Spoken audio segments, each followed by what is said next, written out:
Hello বন্ধুরা, তো আমি আজকে করব সজনে ডাঁটা চচ্চড়ি। তো আমি এখানে সজনেটাকে কেটে নিয়েছি আলু আর মশলার জন্য লাগবে নিয়ে সর্ষে, কাজু বাদাম, কাঁচা লঙ্কা, পেঁয়াজ আর টমেটো। তো এগুলো পেস্ট করে নেব। তো এখানে কড়াইটা বসিয়ে দিয়েছি, দিয়ে দিলাম তেল। তো তেলটা কিন্তু গরম হয়ে গেছে। তো প্রথমে আমি আলুগুলো ভেজে নেব। আলু আর সজনে ডাঁটাটা একসাথেই ভেজে নেব।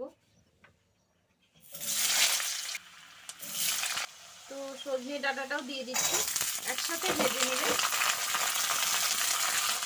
তো একসাথে ভেজে নিলে সজনেটা কিন্তু যেমন একটা গন্ধ থাকে, সেই গন্ধটা থাকবে না। তার জন্য একটু ভেজে নেব। তো দিচ্ছি নুন,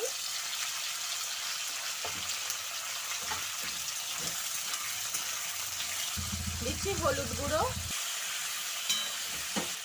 তো এই যে সুন্দর কিন্তু লাল লাল হয়ে গেছে। তো এই সময় আমি দিয়ে দিচ্ছি আরো একটা টমেটো।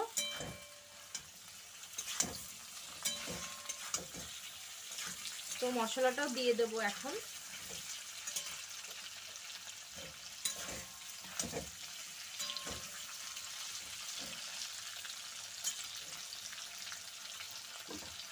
তো মশলাটা দিয়ে দিচ্ছি।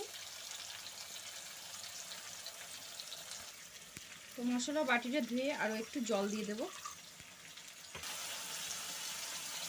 তো এবারে সুন্দর করে একটু নাড়াচাড়া করে নিচ্ছি।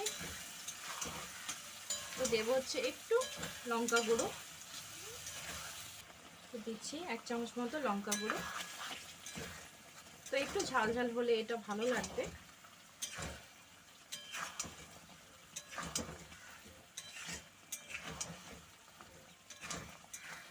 তো ভালো করে একটু কষিয়ে নেব।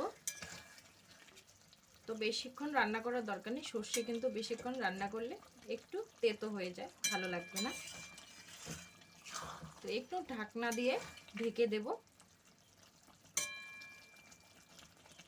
তো আমি একটু 2 মিনিট মতো একটু ঢাকনা দিয়ে রাখছি। তো ঢাকনাটা সরিয়ে আবার একবার নাড়াচাড়া করে নেব।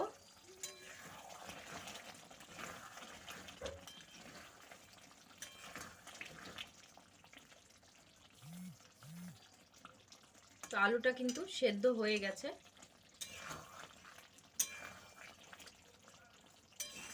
তো আমি এই সময় দিয়ে দিচ্ছি একটু চিনি, 1/2 চামচ মতো।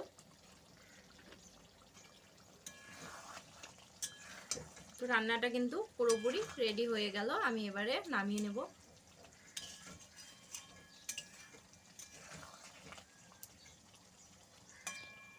তো এই যে চচ্চড়িটা কিন্তু আমি নামিয়ে নিলাম। তো রেডি হয়ে গেল সজনে ডাঁটা চচ্চড়ি। আর এটা কিন্তু খেতে খুবই মজা লাগে। কার কার ভালো লাগে তো অবশ্যই কমেন্ট করে বলো। তো চলো,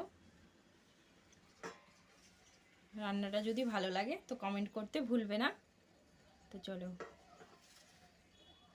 অবশ্যই একটা লাইক দিয়ে দিও।